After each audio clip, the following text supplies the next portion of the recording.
कहानी जादुई घड़े की। दो बच्चे जादुई घड़े की कहानी पहले भी सुनी होगी, मगर बताया ये आपको कैसी लगी। कहानीपुर नाम के गांव था। उस गांव में रहता था एक सीधा साधा रामू नाम का गरीब किसान। वह बहुत ही गरीब था।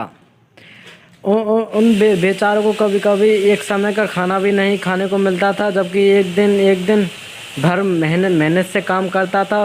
रामू के घर उसकी पत्नी ही उसके साथ रहती। एक बार क्या हुआ कि हमारा रामू खेत में खेती कर रहा था। तभी अचानक उसका जो कुदाल था वह जोर से किसी धातु से टकराया और तेज आवाज आई।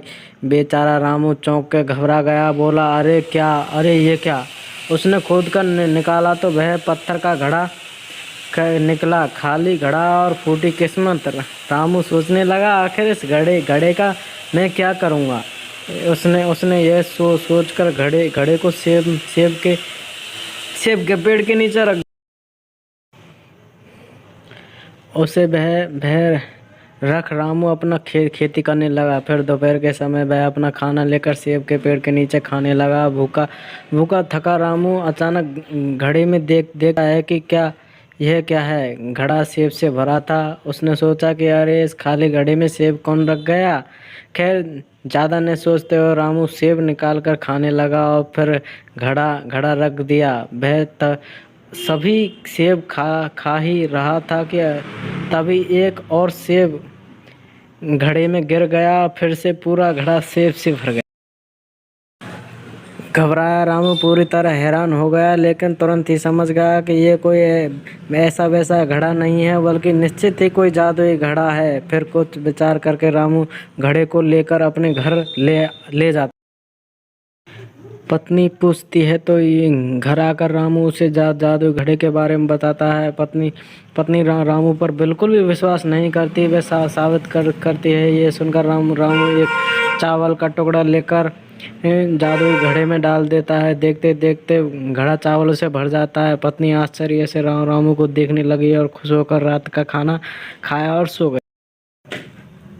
अगली सुबह रामू उस घड़े में कुछ सब्जियां डालता है और सब्जियां निकाल कर बाजार में बेचने को सोचता है। अब तो रोज ही ऐसा होता है। फिर रामू मेहनत करके धन कमाया, बड़ा सारा घर बनवाया लेता है। गांव के सभी लोग चर्चा करने लगते हैं, कैसे रामू इतना अमीर हो गया है। क्या इसके साथ कुछ लगा है।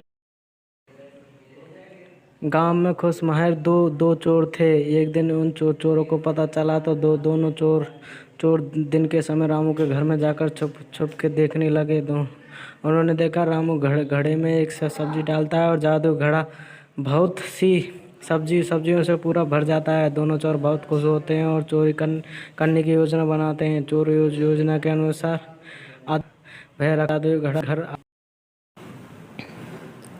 एक चोर जादुई घड़ा को परखने के लिए उसमें एक सिक्का डाल देता है। हमेशा की तरह एक सिक्का बहुत सारे सिक्के सोने के सिक्के बन गए। लालच बुरी बला है। दोनों एक दूसरे से जादुई घड़ा छीनने लगे।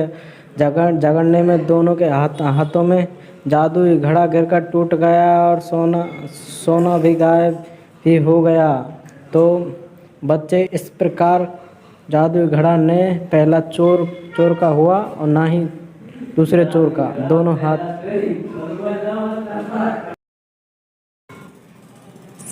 से ये शिक्षा मिलती है कि चोरी करना पाप है और चोरी की वस्तुएं ज़्यादा समय तक नहीं टिकती हैं। अगर कहानी अच्छी लगी हो तो कमेंट करें और शेयर सब्सक्राइब जरूर करें। अगर ऐसी ही कहानी और पढ़ने के लिए चैनल को सब्सक्राइब करें। Thank you.